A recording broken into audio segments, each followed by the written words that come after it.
오늘 우리에게 주시는 하나님의 말씀은 열왕기하 5장 2절과 3절 그리고 13절, 14절 말씀입니다.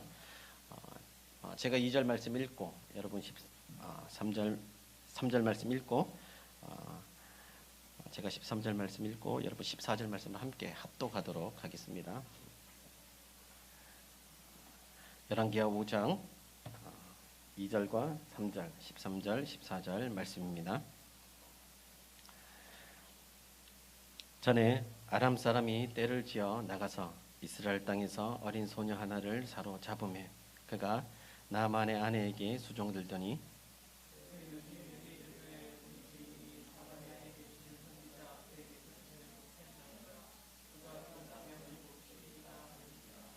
그의 종들이 나와서 말하여 이르되 내 아버지여 선지자가 당신에게 큰 일을 행하라 말하였다면 행하지 아니하였으리까 하물며 당신에게 이르기를 씻어 깨끗하게 하라 함이니까 하니 나만이 이에 내려가서 하나님의 사람의 말대로 요단강에 7번 몸을 잠그니 그의 살이 어린아이의 살같이 회복되어 깨끗하게 되었더라. 아멘.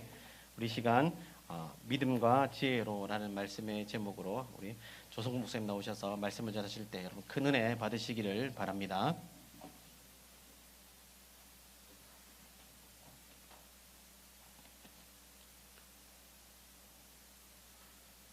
어, 2021년이 어느덧 지나가고 2022년 새해 첫 주일을 우리가 맞게 되었습니다. 카렌다북 2021년 카렌다북의 마지막 장 다 끝나고 한 권이 다 끝나고 새로운 카렌다 한 권 첫 장 1월 첫 주간을 우리가 펴게 됐는데 이 카렌다북처럼 2021년 딜리트 싹 사라지고 완전히 새로운 조건 속에서 새로운 한 해가 시작될 수 있다면 얼마나 좋겠습니까? 시간은 2021년이 완전히 지나갔고 2022년 새로운 해가 시작이 되었습니다. 그러나 곰곰이 생각해 보면 우리는 동일한 교회에 또 동일한 방식으로 또 동일하게 함께 하나님 앞에 예배하는, 물론 이름은 다르지만 똑같은 사람들과 더불어서 똑같은 장소에서 똑같은 방식으로 또 하나님께 예배를 하고 있습니다.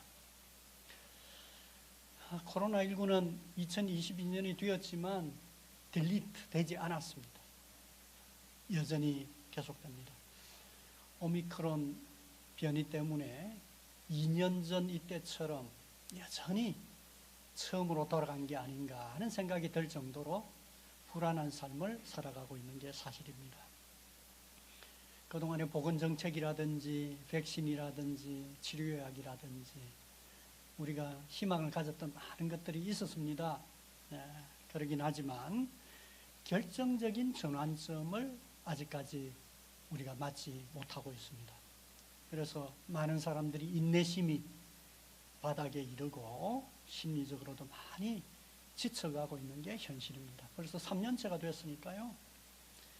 새해가 되었지만 일부 안정된 직장을 가지고 있는 사람들을 제외하고는 더 많은 사람들이 더 어려워진 취업난, 그리고 또 실업, 또 개인사업 포기 등등 늘어나는 빚과 높아지는 생활 비용 때문에 어려움을 겪고 있는 게 사실입니다. 이런 상황에서 저는 2022년 새해 첫 주일에 2021년 마지막 주 우리 신삼샘 목사님을 통하여 하나님의 성령께서 신삼샘 목사님을 통하여서 주목하도록 하신 그 하나님의 말씀을 다시 한 번 더 주목하는 게 좋다, 더 좋겠다 하는 그런 확신을 가지게 되었습니다. 물론 동일한 본문이어서 신삼샘 목사님은 굉장히 긴장했을 것 같습니다. 학교에 다닐 때 생각이 새삼 떠올라서 혹시나 조성국 교수님이 지난주에 내가 설교했던 것 부족한 부분을 또 혹시나 다르게 설교하시는 게 아닌가 하는 그런 걱정을 했을 것 같습니다. 그러나 그건 아닙니다. 우리에게 하나님의 말씀을 증거하는 하나님의 사람들에게 어떤 본문을 선택해서 어떤 본문을 나누게 할 것인가 하는 것은 성령의 인도가 가장 큰 작용을 하는 게 사실입니다. 나는 그 은혜로운 설교를 들으면서 이 말씀이 2021년 마지막 주에 설교했기 때문에 이게 또 딜리트 2021년으로 다 끝나버리고 2022년에는 그것과 아무 상관이 없는 다른 설교의 본문, 다른 하나님의 말씀으로 또 채워짐으로써 이 본문이 일주간용이 되지 않을까 하는 그런 걱정이 마음속에 가장 크게 작용을 했기 때문입니다. 나의 마음으로는 코로나가 끝날 때까지 이 본문을 늘 한번 살펴보았으면 하는 그런 마음이 들 정도로 하나님의 성령이 이 말씀을 통하여서 우리에게 하시고 싶어 하는 말씀이 있다. 굉장히 중요한 깨달음이 있다. 그렇게 생각을 했기 때문입니다. 그래서 이 말씀을 한 번 더 묵상하면서 신삼세 목사님의 설교를 떠올리고 또 성령께서 이 본문을 통하여서 우리에게 2022년을 살아가는 삶의 자세라고 그럴까요? 위기 시대를 살아가는 사람들이 가져야 할 중요한 지침이라고 그럴까요? 이런 것을 한 번 더 확실하게 할 수 있었으면 좋겠다 하는 생각을 가지게 되었습니다. 그래서 좀처럼 지난주 설교의 본문으로 설교하지 않습니다. 그러나 이 본문이 하나님의 성령께서 깊이 깨닫게 하는 말씀이다 하는 생각을 가지게 됐고, 또 지난 주간에 신삼세 목사님이 설교를 했는데 마지막 주 설교처럼 한 게 아니라 새 설교처럼 내년에 이렇게 합시다 이렇게 설교를 했기 때문에 그 말씀을 더욱더 확고하게 굳히려고 하는 그와 같은 의도 가운데서 이 말씀을 깊이 있게 생각을 하게 된 것입니다. 지난번 우리가 설교 본문을 통해서 쭉 살펴왔기 때문에 이 본문의 배경을 잘 알고 있어서 중요한 부분만 짚어 생각하면 좋을 것 같습니다. 오늘 이 본문에 나는 다시 한 번 더 이 말씀을 깊이 묵상하면서 아주 두드러지는 두 가지가 있다고 하는 것을 발견하게 됐습니다. 그러니까 첫 번째는 무엇인가 하면 위기입니다. 위기입니다. 오늘 이 본문은 전체로 위기의 시대, 위기의 개인을 두드러지게 우리에게 보여주고 있습니다. 그래서 그 내용에 보면 어떻습니까? 나만, 나병에 걸려있는 나만, 위기의 개인이죠. 그리고 또 아람의 강세에 따라서 이스라엘이 종종 아람 나라의 침략으로 어려움을 겪게 되고 포로로 잡혀가기도 하는 이스라엘의 위기 상황, 이스라엘 사회의 위기 상황이 또 그려지고 있습니다. 더불어서 또 한 여종의 위기도 여기에 묘사가 되어 있습니다. 자기 나라에 살지 못하고 전쟁 포로가 되어 아람 땅에서 어떻게 보면 자기 나라를 침략한 그 사람의 집에 여종으로 자기 주체적인 삶을 살 수 없이 노예로서 살아가고 있는 한 여종의 위기의 삶이 여기에 또 기록이 되어 있습니다.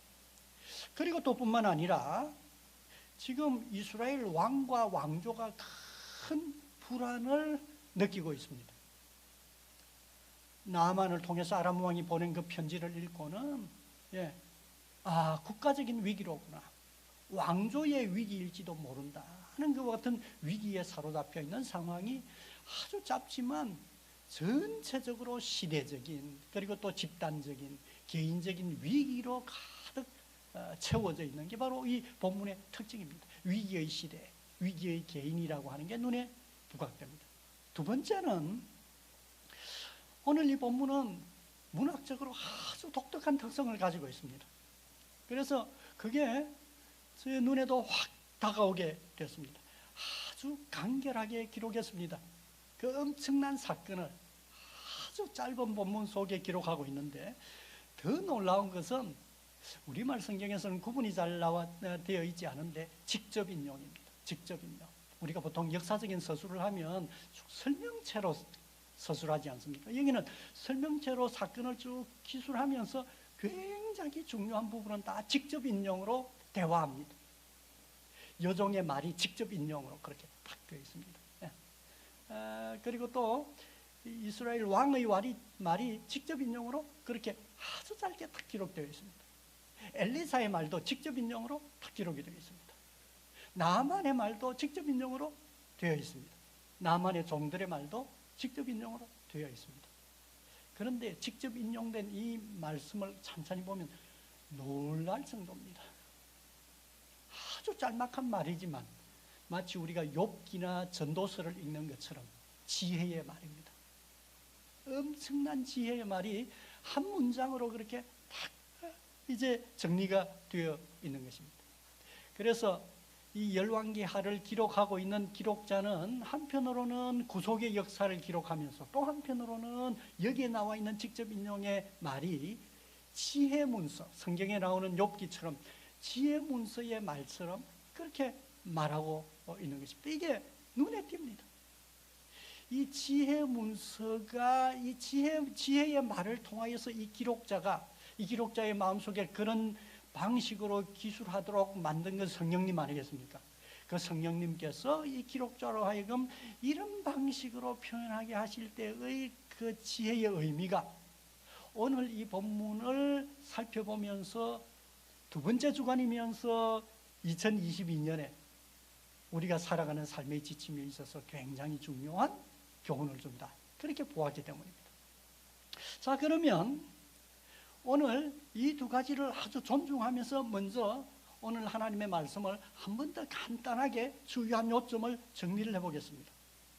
그건 위기를 보는 관점입니다. 위기를 보는 관점입니다. 여기 직접 인용이 보여주는 것인데요. 여기에 나오는 여러 직접 인용의 문장을 찬찬히 보면 직면해 있는 것과 같은 위기를 각각 다른 관점에서 보고 있다고 하는 것을 발견하게 됩니다. 그래서 이스라엘 왕은 이 사건을 정치적인 관점에서 봅니다. 큰일 났구나. 아람 왕이 전쟁을 벌여서 우리를 굴복시키려고 수작을 걸고 있구나. 정치 외교적인 관점으로 이 위기를 보고 있습니다.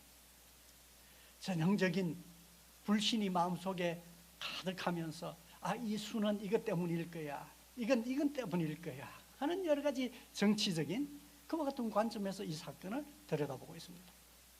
그리고 또 나아만은 두 가지 관점을 보여주는데 또한 나아만이 보여주는 첫 번째 관점은 무엇인가 하면 지극히 자기중심적인 심리사회적 관점입니다. 자기중심적인 심리사회적 관점입니다. 나아만이 화가 굉장히 많이 났습니다. 왜 났습니까? 자기 자신이 치료를 위해서 방문했으면 엘리사가 어떻게 해주기를 기대했습니까? 앞에 나와서 예우를 다해서 존중감.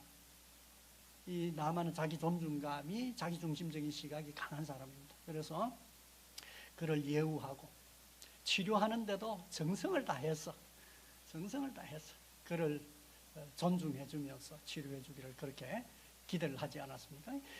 아주 자기중심적인 심리사회적 관점이다. 이렇게 말씀을 드릴 수가 있겠습니다. 그렇게 치료해주는 방식이 아니어서 화가 난 겁니다. 돌아가려고 했던 겁니다. 또한 동시에 나아만은 두 번째 관점도 보여주는데 어떤 말을 통해서 나오는가 하면 우리 고향 다메섹에 있는 아바나와 바르발 강이 요단강보다 더 좋지 않겠나 하는 이와 같은 말로 표현하고 있는데 오늘날로 말하면 어떻게 하겠습니까? 어떻게 설명할 수 있겠습니까? 치유라고 하면 물이 맑기로 한다면 물이 더 크기로 한다면 마치 복원적인 관점에서 보면 다메섹 강이 훨씬 더 설득력이 있지 않겠나 하는 표현이 될 수도 있겠고요. 당시대적인 문화적 배경에서라면 그 물에 씻었더니 기적적으로 고침을 받았다고 하는 신화, 전설, 문화적인 얘기라고 하면 요단강보다도 다메섹에 있는 강들에 대한 얘기가 우리가 신화로 전설로 듣고 있는 더 많은 얘기가 있다. 이렇게 말하고 싶은 것 아니겠습니까? 그러니까 동일한 사건을 보면서 어떤 관점으로 봅니까? 한편으로 보면 경험적인 관점, 또한 동시에 문화적인 관점으로 보고 있는 것입니다. 이러한 관점이 나옵니다.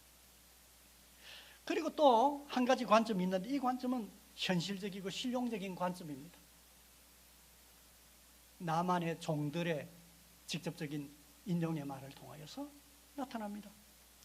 이 종들은 제3자적인 관점, 객관적이고 현실적이고 실용적인 그와 같은 관점에서 마지막에 목욕 안 하고 돌아가려고 하는 나만에게 그게 뭐가 어렵습니까?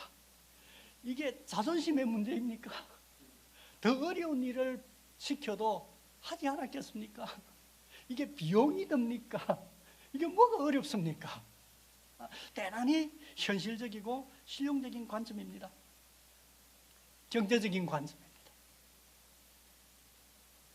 그런데 흥미롭게 이 관점이 문제를 해결하는 데 사용된 간접적인 방식으로 사용된 도움이 되는 방식이 되었습니다. 직접적인 도움은 아니지만 간접적인 도움이 되었던 관점인데요. 여기에서 지혜라고 하는 말이 떠오릅니다. 지혜라고 하는 말이 떠오릅니다. 방금 얘기한 이 몇 가지가 일반적인 관점입니다. 항상 위기에 직면해 있는 나 자신, 위기에 직면해 있는 나의 현실, 우리 집단을 생각할 때 많은 사람들이 갖는 관점입니다.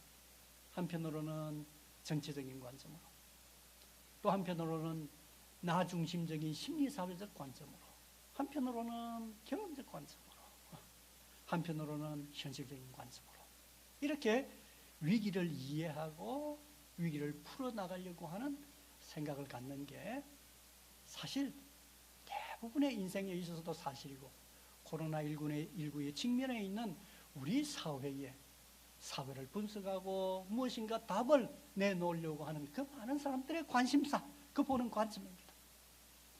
그런데 이러한 일반적인 관점과 대비되는 위기를 보는 새로운 관점이 여기에 줄을 이루고 있습니다. 그 관점은 무엇입니까? 영적인 관점입니다. 이 영적인 관점은 바로 나만의 여종의 관점이고 또 엘리사의 관점이다.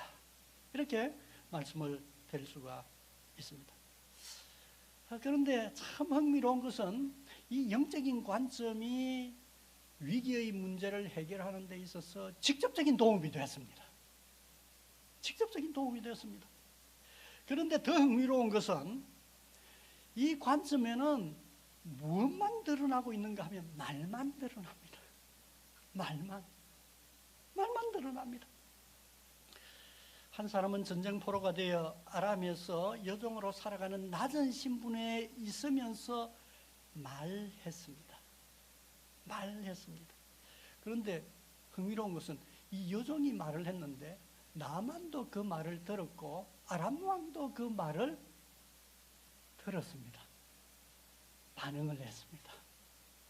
말만 했습니다. 그런데 그 말을 존중해서 그 말을 따랐습니다. 그런데 더 재미있는 것은 정반대로 이 여종과 있는 자리가 정반대로 엘리사는 지금 이스라엘 안에 있습니다. 이스라엘 안에 있는 선지자 신분으로 있습니다. 이 선지자 신분으로 있는 엘리사도 말을 했습니다. 그런데 이스라엘 왕도 직접 들으려고 하지 않았습니다. 이스라엘 사람들도 직접 듣지 않았습니다. 물론 간접적으로 이스라엘 왕이 그것 때문에 옷을 찢었다고 하는 얘기를 듣고 이스라엘 왕이 엘리사에게 물어본 거 아닙니다. 그 말을 듣고 소문을 듣고 엘리사가 그를 나에게 보내세요. 이스라엘에 참 선지자가 있는 것을 그가 알게 될 겁니다. 이렇게 얘기를 했지만 그건 왕이 보낼 때 또 여러분 안내자를 통해서 그렇게 보냈겠습니까? 여기 보면 나만이 찾아왔습니다. 이스라엘 왕도 엘리사의 그 말을 신중하게 여기지 않았고 이스라엘 백성들도 마찬가지입니다. 그런데 엘리사도 말을 했습니다. 그 말의 내용은 무엇입니까? 한마디로 여종의 말은 사마리아에 있는 그 선지자에게 우리 주인이 있었으면 좋겠습니다. 그 선지자라 그렇게 말했습니다. 엘리사는 뭐라고 말했습니까? 이스라엘에 참 선지자가 있다 그렇게 말했습니다. 그 참 선지자의 말이 무엇입니까? 요단강에 가서 7번 몸을 담그라. 그렇게 하면 너가 치유될 거다. 말을 했습니다.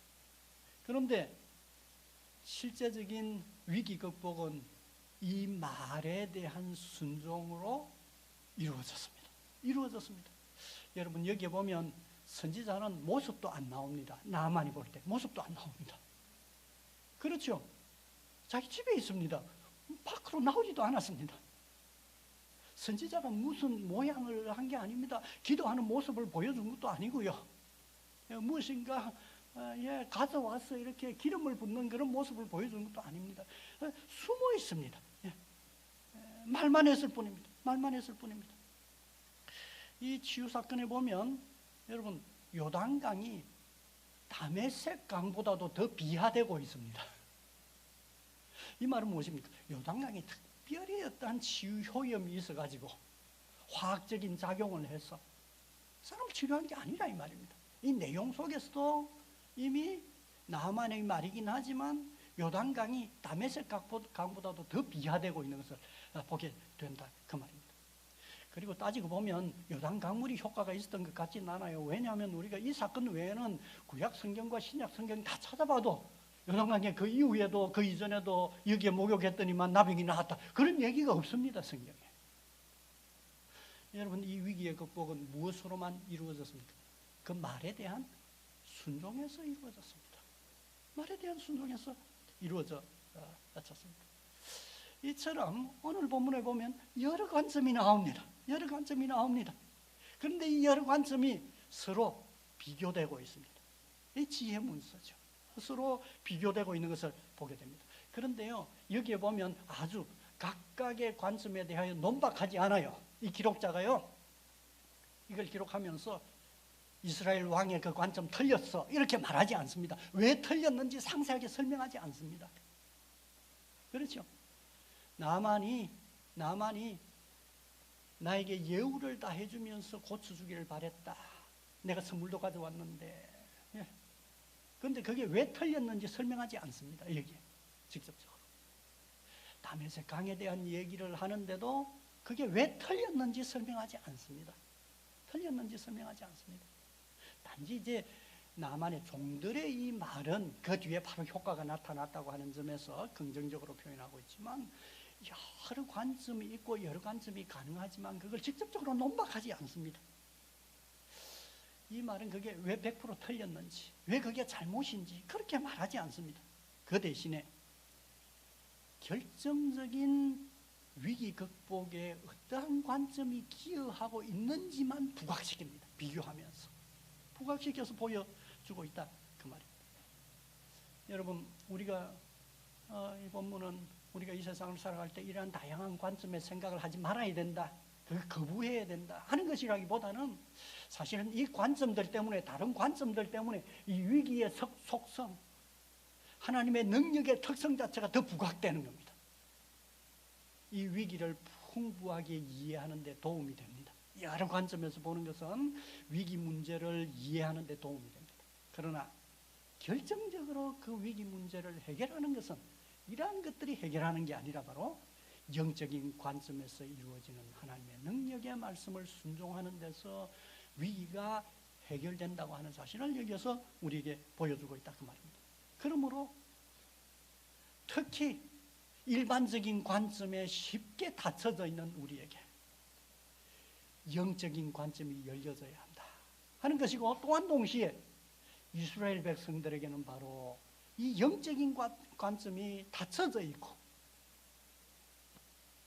다메섹 즉 아람 땅에 있지만 그 여종에게는 바로 이 영적인 관점이 열려 있고, 엘리사는 바로 이 영적인 관점을 열어가려고 한다고 하는 사실을 여기에서 우리에게 쭉 보여주고 있다 그 말입니다. 자, 그러면 오늘 이 말씀을 일반화 한번 해보겠습니다. 어떻게 생각하면 엘리사가 요단강에 가서 7번 몸을 씻으라 하는 이런 처방을 우리에게 내려줄 가능성이 없습니다. 성경에 다른 사건들마다 있을 때마다 요단강에 가서 7번 몸을 씻으라 이렇게 처방하지 않습니다. 하나님께서. 이 사건은 역사적인 일회의 사건입니다. 이 보편화될 수 있는 건 아닙니다. 그러나 이 말씀을 통하여서 우리에게 가르쳐주는, 열어주시는 하나님의 말씀은 우리를 향하여서 보편적인 의미를 전달하고 있는 하나님의 말씀입니다. 오늘 이 말씀을 통하여서 위기 가운데 살아가는 우리에게 하나님의 성령께서는 어떤 보편적인 교훈을 주고 싶어 하십니까? 그건요, 세 가지의 영적인 관점인데, 그 영적인 관점을 구체화하면 위기를 어떻게 본다는 말인가, 위기의 시대에 어떤 방식으로 살아간다고 하는 말인가 하는 것을 우리에게 명확하게 보여주는데, 그 첫 번째는 사건으로부터 듣기입니다. 사건으로부터 듣기. 달리 얘기하면 위기의 원인에 대한 영적 추론, 영적 관점이 열리는 것, 이런 것을 의미합니다. 오늘 이 본문은 사건 자체의 메시지입니다. 이스라엘 백성들에게 직접 말하지 않습니다. 여러분 여기 보면 엘리사가 나만에게 직접 말합니다. 예, 나만에게 직접 말합니다. 지금 이스라엘 사람들에게는, 하나님의 백성들은 이 사건을 보게 만듭니다. 보게 만들고, 하나님께서는 지금 어떤 방식으로 일을 하는가 하면 나만에게 일하시고, 아람에게 일하시고, 종들에게 일하시고, 이러한 방법으로 이스라엘 땅 안에 있는 하나님의 백성들이 이 사건을 보도록 만듭니다. 사건 계시입니다. 사건 계시로서 이 본문을 찬찬히 보면 무엇을 느낍니까? 하나님은 이렇게 이스라엘이 위기 중에 있음에도 불구하고 하나님은 이스라엘 사람들에게는 침묵하고 계십니다. 여러분, 하나님의 백성들이 살고 있는 이스라엘 땅에 위기가 없으면 훨씬 더 좋지 않겠습니까? 아람 나라보다도 늘 항상 승승장구하면 더 좋지 않겠습니까? 그런데 아람이 쳐들어와서 괴롭힙니다. 하나님이 하나님의 백성들에게는 지금 침묵하고 계십니다. 침묵하고 계십니다. 어떻게 보면 아람 땅에 있는 영적인 관점을 가지고 있는 이 여종의 문제 해결에조차도 침묵하고 계십니다. 침묵하십니다. 그 대신에 하나님은 아람과 나만에게는 우호적으로 역사하고 계십니다. 이런 아이러니가 있습니까? 나만에게는 우호적으로 역사하셨습니다. 그래서 지난 설교에서도 아주 우리 신 목사님이 강조해서 말씀하셨는데, 이는 여호와께서 전에 그에게 아람을 구원하게 하셨습니다. 나만의 승리와 나만이 승승장구하게 성공한 게 바로 하나님이 그에게 은혜를 베푸셨기 때문이다. 그걸 명확하게 기술하고 있다, 그 말입니다. 하나님의 백성에게는 침묵하고, 그 대신에 원수의 나라의 특정 개인에게는 하나님께서 우호적으로 역사하셔서 그를 형통하게 하셨다는 것입니다. 하나님은 오늘 본문에서 그 나만, 이방인 나만에게 은혜를 베풀어 주셔서 상상할 수 없는 치유의 기적을 안겨다 주셨습니다. 먼 훗날 예수님께서도 누가복음에서 이 사건을 언급하시면서 이렇게 말씀하신 일이 있습니다. 들어보십시오. 또 선지자 엘리사 때에 이스라엘에 많은 나병 환자가 있었어도에 그 중에 한 사람도 깨끗함을 얻지 못하고 오직 수리아 사람 나만 뿐이었느니라. 예수님이 직접 이렇게 말씀하신 일이 있습니다. 여러분, 이러한 사건, 이게 우리에게 말씀하고 있는 게 무엇입니까? 위기의 사건, 위기의 국면에서는 사건의 원인에 대한 영적 추론이 필요하다고 하는 걸 우리에게 일깨워주고 있습니다. 하나님이 행하시는 일을 우리가 다 이해할 수 없지만, 나에게 다가오게 된 그 위기, 내가 속한 집단에 오게 된 그 위기, 내가 살고 있는 이 사회가 겪고 있는 이 여러 위기를 보면서 하나님의 백성들에게 요구되는 바는 바로 영적인 추론이라고 할까요? 사건으로부터의 듣기, 사건으로부터의 그 듣기를 기대하고 계신다는 것입니다. 위기도 메시지입니다. 하나님의 침묵 사건도 메시지입니다.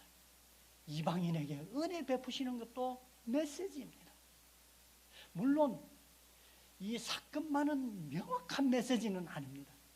그러나 우리가 이와 같은 사건 앞에서 영적인 눈을 열어 영적인 관점으로 추론하도록 요구합니다. 그러므로 그리스도인은 늘 항상 사건으로부터 듣기에 열려있는 이스라엘 왕처럼 나만처럼 닫혀져 있는 그와 같은 관점이 아니라 이러한 관점에서 열려져서 영적인 관점에 대하여 여는 이와 같은 요구가 첫 번째 요구입니다. 그래서 위기가 왜 왔어? 이렇게 원망하기보다는 이 위기의 의미가 뭐야?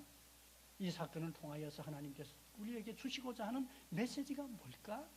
여기에 열려있는 이와 같은 태도가 중요합니다. 그게 첫 번째입니다. 두 번째는, 첫 번째가 사건으로부터 듣기라면 두 번째는 하나님의 말씀 듣기입니다. 하나님의 말씀 듣기입니다. 하나님의 은혜 베푸시려고 하는 마음과 그 말씀을 신뢰하는 믿음이 필요하다. 바로 하나님의 말씀 듣기, 이게 바로 믿음이라, 그렇게 말씀을 드릴 수가 있겠습니다. 오늘 본문을 보면 위기가 발생했다고 하는 게 하나님 없음하고 등식이 아닙니다. 위기가 있다, 위기가 발생한다, 하나님의 백성들도 위기를 겪네, 이게 하나님 없음을 증명하는 증거가 아닙니다. 증거가 아닙니다. 하나님이 외면하셨네, 하나님의 외면도 아닙니다. 하나님도 어쩔 수 없는 일이 있는 모양이야, 하나님의 무능도 아닙니다. 오늘 사건 배경에서도 그랬지만 하나님이 계심에도 불구하고 위기가 닥쳐올 수 있고, 그리고 또 그 위기가 오래 계속될 수도 있습니다. 오래 계속될 수도 있습니다. 그런데 분명한 건 무엇인가 하면 하나님께서 은혜를 베푸시려고 하는 마음을 가지고 있다.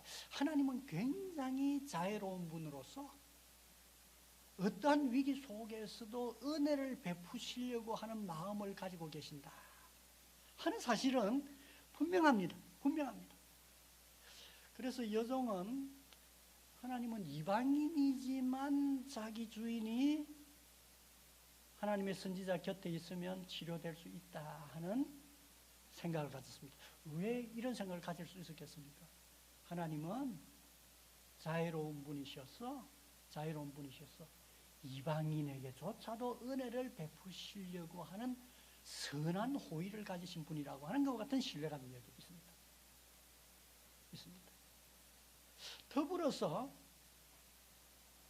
엘리사가 이스라엘에 참 선지자가 있는 줄 알 겁니다, 이렇게 말하면서 쭉 말하고 있으면서 말만 던지는 것을 보면 어떻습니까? 하나님은 그 말씀을 통하여서 구원하시려고 하는 명확한 의도를 가지고 계신다 하는 사실을 확인하게 되는 것입니다. 여러분, 하나님은 위기 상황 속에서 우리에게 이 여종과 엘리사의 사건을 통하여서, 나만 치유의 사건을 통하여서, 특히 여기에 두드러지는 게 영적 관점에서 말씀이라고 하지 않았습니까? 우리에게 하나님의 말씀을 명확하게 우리에게 전달되는 그 하나님의 말씀을 듣기를 기대하십니다. 말씀을 듣기를 기대하십니다. 지금 이스라엘 땅에는 선지자가 있지만 이 말씀을 듣지 않습니다. 그렇기 때문에 하나님의 백성들에게는 하나님의 은혜로운 구원과 치유가 역사하지 않습니다. 그러나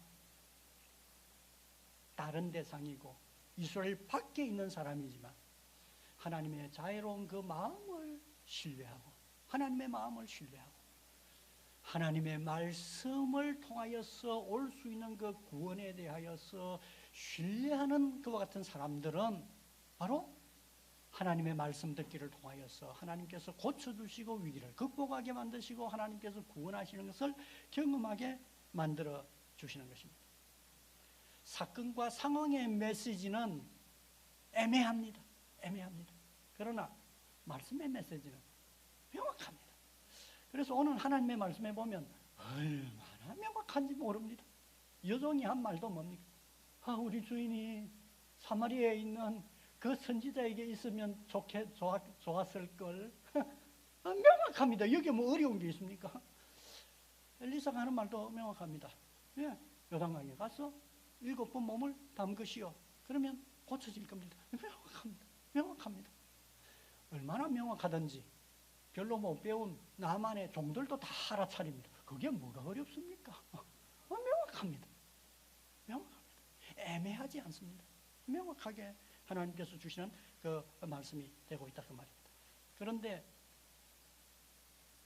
이 여종과 엘리사에게는 이 하나님의 말씀, 하나님의 마음과 하나님의 말씀에 대한 신뢰, 믿음이 있습니다. 이 하나님의 말씀에 대한 신뢰라고 하는 게 문제 해결의 가장 중요한 열쇠가 되기 때문에 하나님께서는 나만에게 바로 이 사실을 가르쳤습니다. 엘리사를 통하여. 하나님의 말씀에 대한 소박한 신뢰와 순종이 문제를 해결하는 가장 직접적인 근거가 된다고 하는 것과 같은 사실을 보여주는 것입니다.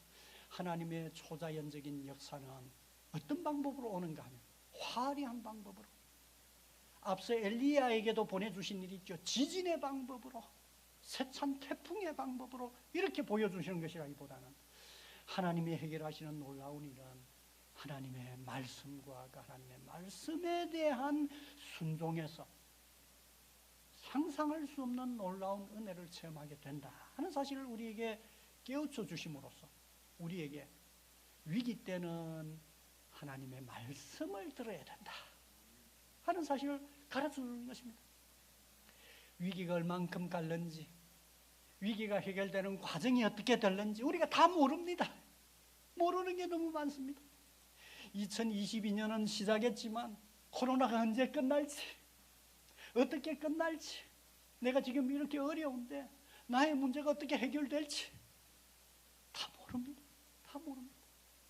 그러나 우리에게 하나님께서 기대하시는 것은 무엇입니까? 그 말씀에 대한 믿음인데요. 그 말씀에 대한 믿음은 어디에서 생깁니까? 하나님의 마음에 대한 신뢰에서 생기는 겁니다. 하나님이 우리를 사랑하신다. 하나님은 내가 하나님의 사랑을 받을 만한 가치가 충분하지 않다고 하더라도 하나님은 그분의 자애로운 은혜의 마음이 너무 크기 때문에 하나님의 백성 밖에 있는 사람에게조차도 은혜를 베푸실 수 있을 만큼 선한 마음을 가지고 계신다. 그 하나님의 마음을 신뢰하기 때문에 어떻습니까? 그 하나님의 말씀을 신뢰하는 것입니다.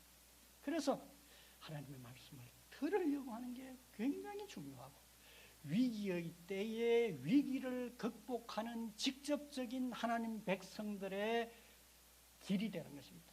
길이 되는 것입니다. 그런 의미에서 우리 신참천 목사님이 지난주에 이 말씀과 더불어서 우리가 새해에는 주일학교도 킹덤 스토리 또 복 있는 사람 이렇게 해서 우리가 늘 하나님의 말씀을 가까이 합시다 이렇게 말씀하셨는데 정답이거든요. 성령께서 말씀을 통하여서 목사님을 통하여서 우리에게 깨닫도록 하시는 말씀이다 하는 것입니다. 우리는 위기 때 위기가 오면 말씀을 듣지 않으려고 해요. 말씀을 가까이 하기보다는 다른 말을 듣고 싶어요. 네. 그러나 이런 방식에서 해결이 없는 것입니다. 이걸 보여줍니다. 마지막 한 가지는 다른 사람들의 말 듣기입니다. 사건으로부터 듣기, 하나님의 말씀 듣기, 다음 실제적인 관점인데요. 지혜의 관점인데요. 다른 사람들의 말 듣기입니다. 오늘 본문에 보면 종들 빼놓고는 지혜 문서에 나오는 것처럼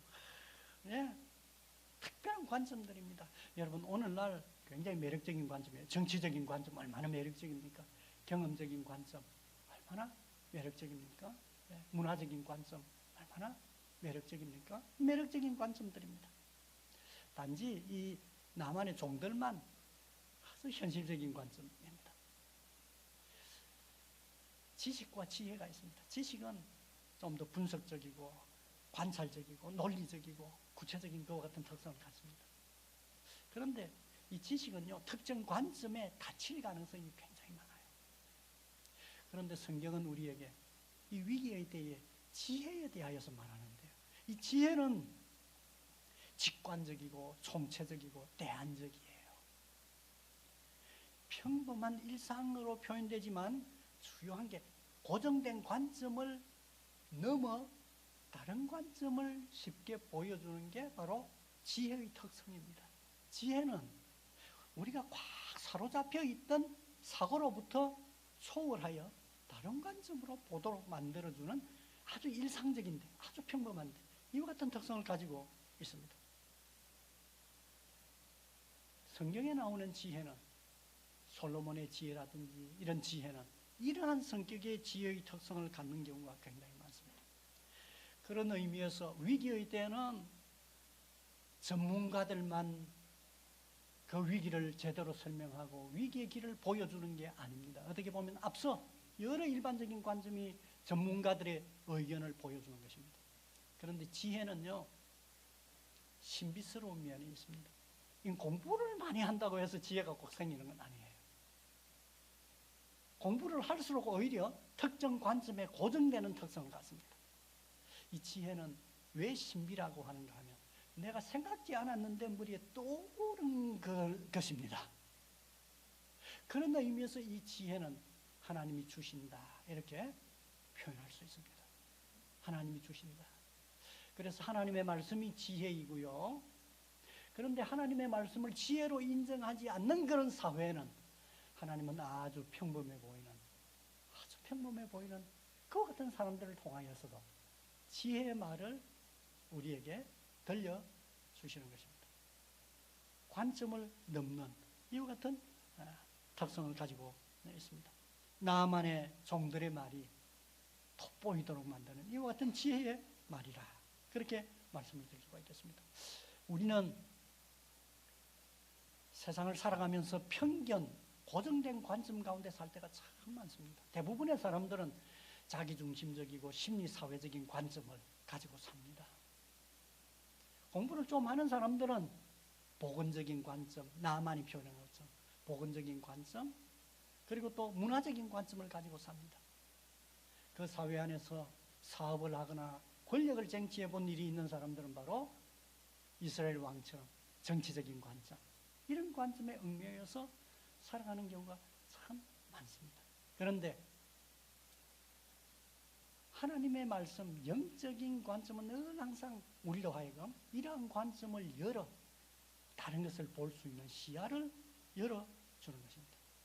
영적인 관점이 충분히 발휘되지 않는다고 하면 어떤 게 가장 지혜로운 해결의 방법이 되는가 하면 바로 이 종들의 관점입니다. 지극히 현실적이고 실용적이고 실제적인 관점이 오히려 도움이 될 때가 굉장히 많습니다.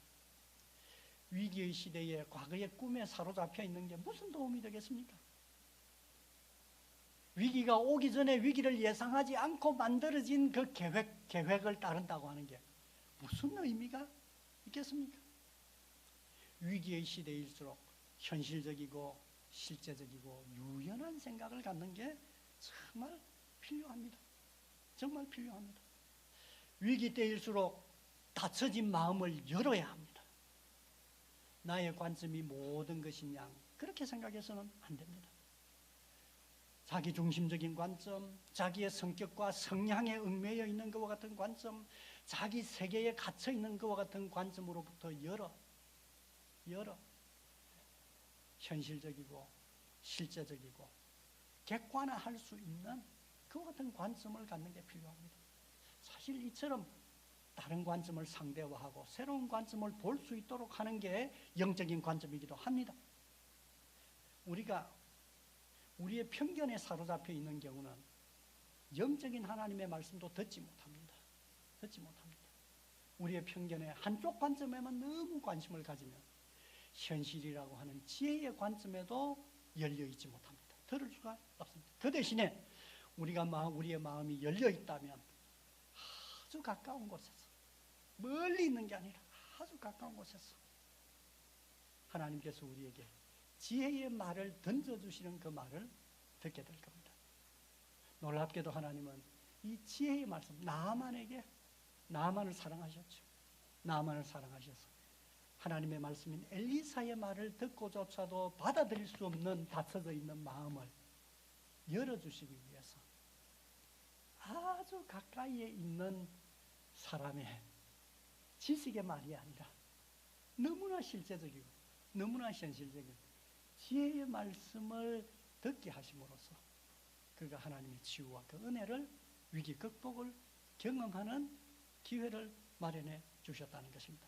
말씀을 맺겠습니다. 2022년 새해 첫 주를 우리가 맞고 있습니다.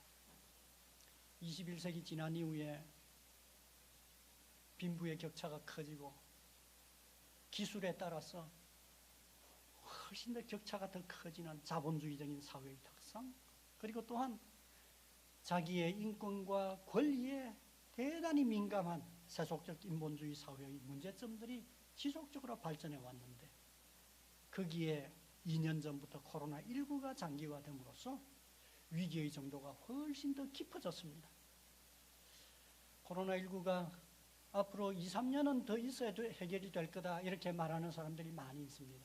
물론 가장 낙관적으로 말하는 사람은 올해 말쯤에는 해결될 수 있을 거다, 그렇게 생각하는 사람들도 있습니다.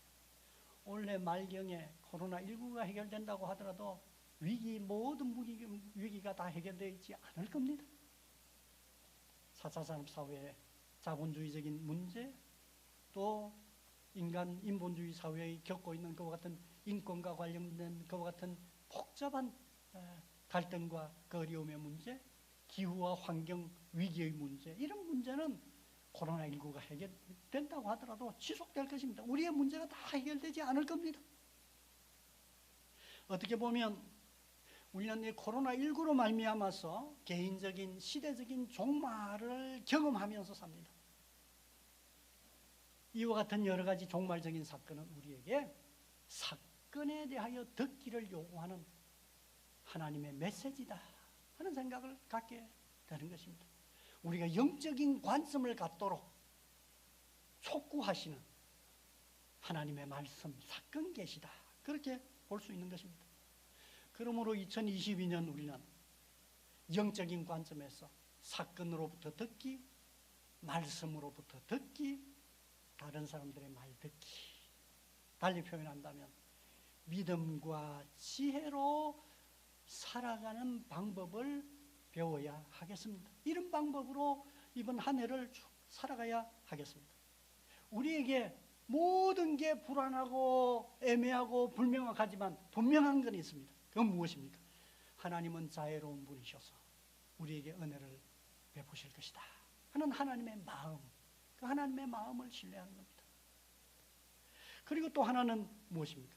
하나님은 말씀으로 우리를 인도하시고 구원하실 것이다 하는 것과 같은 믿음의 마음입니다. 이게 바로 여종의 마음이고, 이게 바로 엘리사의 마음입니다. 이러한 영적 관점을 갖는다면 우리가 얼마 동안 아람에서 여종으로 머물러 계속 살아야 할지도 모른다 하는 이와 같은 우리의 인생이 된다고 하더라도 내가 나 자신의 주체적인 삶, 꿈을 성취하는 그와 같은 삶을 살 수 없고, 원치 않지만 여종처럼 장시간 살아야 되는지도 모른다 하는 이와 같은 상황 속에 머문다고 하더라도, 혹은 우리가 나병으로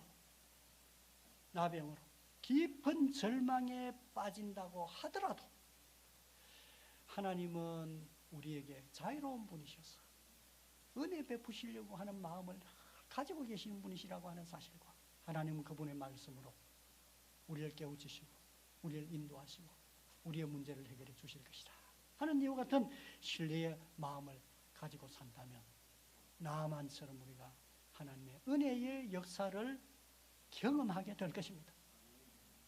이와 같은 하나님의 놀라운 일을 우리의 현실적인 삶 속에서 경험해가는 올 한 해가 되었으면 참 좋겠다 하는 그런 마음을 갖습니다.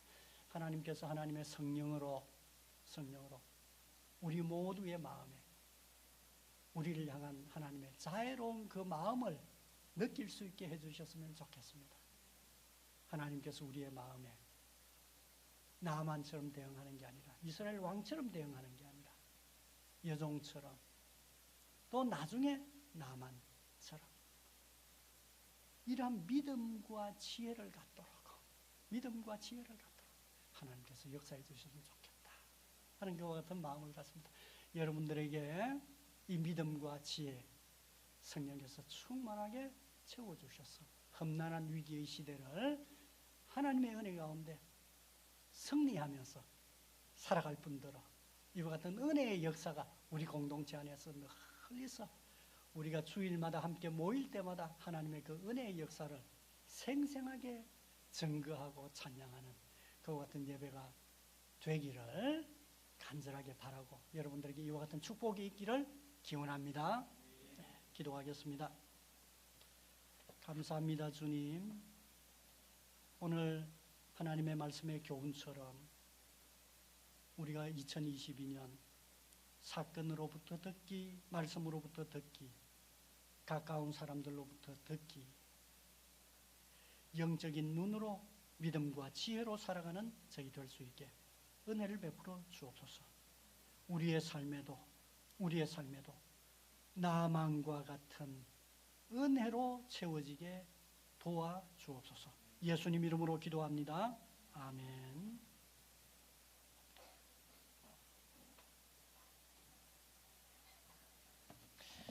귀한 말씀 감사합니다. 저는 우리 목사님이 우리 교회에 계신 게 큰 복이라 생각합니다.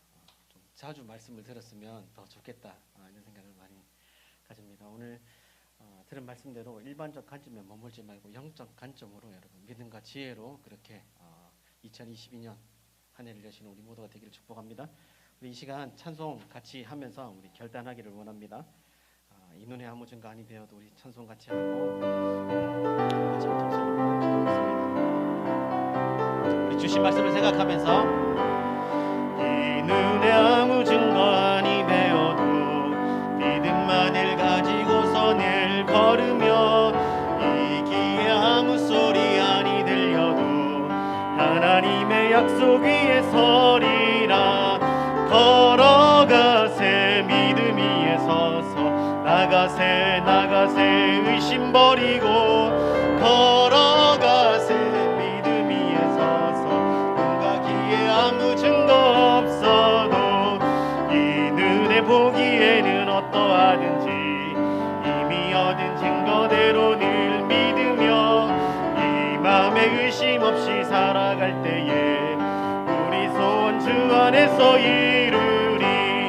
걸어가세 믿음 위에 서서 나가세 의심 버리고 걸어가세 믿음 위에 서서 눈과 귀에 아무 증거 없어도 주님의 거룩함을 두고 맹세한 주 하나님 아버지는 참 미쁘다. 그 귀한 모든 약속 믿는 자에게 능치 못할 무슨 일이 있을까.